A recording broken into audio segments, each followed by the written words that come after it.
In this video, I'm going to show you how to fix unable to connect to the Crew Motorfest servers error 0_30. Now, first thing you might want to check is if the servers are down. So go to Google and then type in, is the Crew Motorfest down? Go to this website or this website.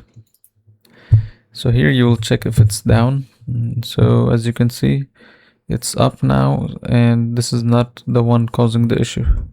Sometimes it would say like a red signal, meaning it's down or there's a server error. So you will just have to wait for them to fix the server and you should be back in the game. Now, next thing you want to do is go to control panel, and here go to network and internet, network and sharing. Go to your internet properties, internet protocol version 4 properties, and here type 8.8.8.8.8.4.4. then press OK, and then close this down, and this should fix your error.